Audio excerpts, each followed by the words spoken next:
In a bold and defiant tone, Burkina Faso's transitional president, Captain Ibrahim Traoré, has fired back at recent remarks made by U.S. General Michael Langley, head of U.S. Africa Command, AFRICOM, over alleged mismanagement and questionable dealings involving Burkina Faso's gold reserves. The diplomatic flare-up, which has rippled through regional African media and Western geopolitical circles alike, marks a new chapter in the growing tension between anti-imperialist African leaders and entrenched Western military and economic interests on the continent. At the heart of the controversy is a claim, reportedly made by Langley during a closed-door security conference in early May, that Burkina Faso's transitional government has failed to account for significant portions of its national gold reserves, and that the country's increasing ties with Russia and other non-Western powers pose a threat to transparency and financial integrity in West Africa. These allegations, vague yet potent, appear to be part of a broader narrative being pushed by certain Western officials who view the rise of nationalist, military-led governments in the Sahel with alarm. But for Captain Traoré, who rose to power in 2022 on a platform of anti-corruption, sovereignty, and rejection of neo-colonial influence, the remarks were more than just diplomatic posturing. They were a calculated insult. Traoré's swift response: "Africa's wealth is not yours to audit." In an unscheduled televised address broadcast across Burkina Faso's national network RTB, Traoré did not mince words. "We will not tolerate lectures from those who for decades have extracted our resources, destabilized our governments, and now come to question our right to manage our own wealth," he declared. Burkina Faso's gold belongs to the Burkinabe people, not to the Pentagon, not to the IMF, and certainly not to General Langley. His words were met with thunderous applause in Ouagadougou and praise across social media platforms throughout Francophone Africa.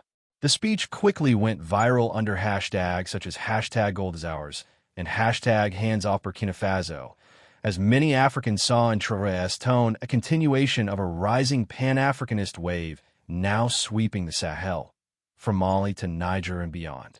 Traoré went on to suggest that the real reason behind Langley's statement wasn't concern about gold accountability, but rather the shifting geopolitical alliances that have taken shape since Burkina Faso severed military ties with France and began exploring defense cooperation with Russia, Iran, and Turkey. Context: AFRICOM's concerns or Western frustrations.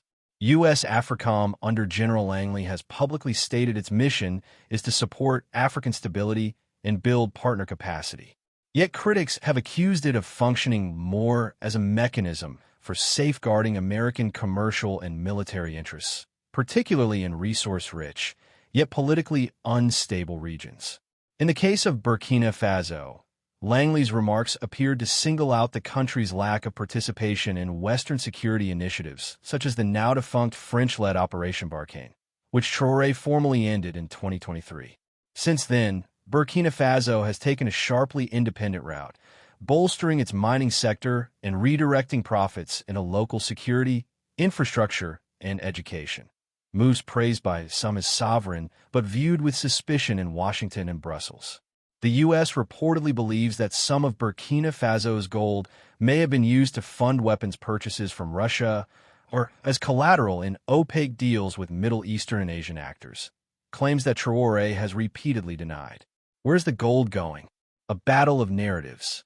Burkina Faso produces an estimated 70 tons of gold annually, much of which was historically exported under contracts with Canadian, British, and South African mining giants. Under Traoré's government, however, several of those contracts have been revoked or renegotiated, and gold is increasingly processed and stored domestically. In 2024, Traoré launched what he called the Sankara Gold Reserve, named after the revolutionary leader Thomas Sankara, aimed at securing the country's wealth for future generations. According to Traoré's economic advisor, over 15% of annual gold production is now being stored in a strategic reserve, a move that has drawn praise from economists advocating for economic sovereignty in Africa. Nevertheless, Western financial watchdogs have raised concerns about transparency, citing the lack of auditing and limited access for international institutions. To this, Traore offered a sharp retort. The gold of Burkina Faso was never audited when it was leaving for London or Paris. But now that we choose to keep it in Ouagadougou, suddenly the world demands receipts. The bigger picture, the struggle over Africa's sovereignty. The war of words between Langley and Traore is just the tip of the iceberg.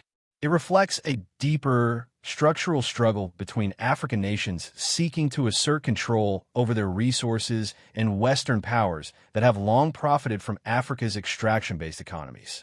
Traore is not alone. Leaders in Mali, Niger, and Guinea have echoed similar sentiments, calling for resource nationalization, regional self-defense, and the end of foreign interference. Their recent formation of the Alliance of Sahel States, ES, a regional defense and economic bloc, is a clear message that the status quo is being rejected. Observers note that Burkina Faso's current trajectory mirrors past attempts by African leaders like Thomas Sankara, Muammar Gaddafi, and Patrice Lumumba, all of whom challenged Western dominance and paid the ultimate price. Traore's growing popularity, both at home and abroad, makes him a powerful symbol of the new resistance, but also a potential target for destabilization. Will the U.S. escalate or rethink its approach? The question now is whether the U.S. will escalate its criticisms, possibly through sanctions, covert pressure, or diplomatic isolation, or whether it will reassess its strategy in Africa. Traore's defiance may be seen as a challenge to U.S. hegemony, but it also offers Washington an opportunity to engage Africa on new, more equal terms. However, early signs suggest the former. A recent AFRICOM memo leaked to regional media warns of expanding anti-Western sentiment in the Sahel and urges greater coordination with European and ECOWAS partners to contain Russian and Iranian influence. Such language only confirms suspicions among African leaders that the West remains more focused on influence than on the true development of African nations. As Captain Ibrahim Traoré continues to walk the fine line between revolutionary rhetoric and pragmatic governance, his firm stance against General Langley's accusations has energized a region already in flux. What started as a war of words may grow into a continental realignment, one where African gold, oil, and rare earths are no longer dictated by outside interests, but by the people who live on the land itself.